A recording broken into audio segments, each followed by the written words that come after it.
Opening a restaurant against a backdrop of more looming tariffs on U.S. imports could be a non-starter for many in the food service industry. But not for the owner of this diner, currently under construction in New York City. The perfect time to do business is always now. He says this fifth restaurant opening in 6 years under his Carnegie Diner and Cafe umbrella is halfway complete, but notes new tariffs on building materials may shrink his profits. We believe it's going to increase the price, but in reality, this is uncharted water. We don't know what is going to happen until it actually happens. Because right now, a lot of materials are still in stock in USA with the prior pricing. So we understand the tariffs and the political part of it, but in the business has to learn to adapt and adjust. The restaurant veteran believes his latest venture will come in over budget, even though he's been working overtime to resource the remaining materials he needs to avoid or reduce levies. That includes items like this massive icebox, furniture, even tiling. In the past, we have used Chinese tiles that was amazing, quality and superb looks.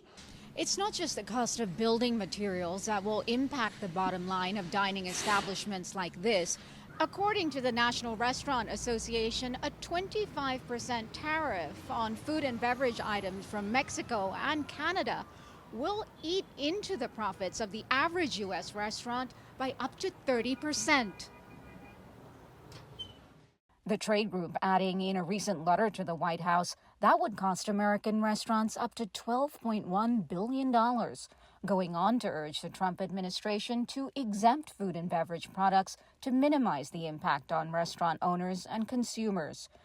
Andrew Ridgey, a hospitality executive, echoes those sentiments. It costs a lot of money to operate a small restaurant, and so many of them are already struggling. And now when you're talking about, adding or potentially adding tariffs to a huge number of the items that they're purchasing, it is going to make it even more expensive for restaurants too.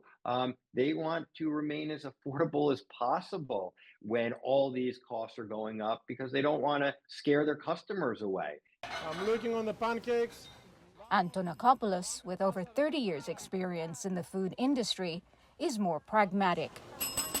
We're going to have to find local products instead. We're going to have to adapt our menu, adjust our prices, and we're going to have to do whatever we need to do to survive and move on. So as a restaurant owner, you basically support what Trump is doing to try and narrow the trade deficit. Absolutely, because I'm a restaurant owner that operates in the United States, and I want to see the best of the United States. A trade deficit of this magnitude, it's a ticking bomb for the future generations. So somebody has to do something, and we're glad that this administration is doing something right now. Karina Mitchell, CGTN, New York.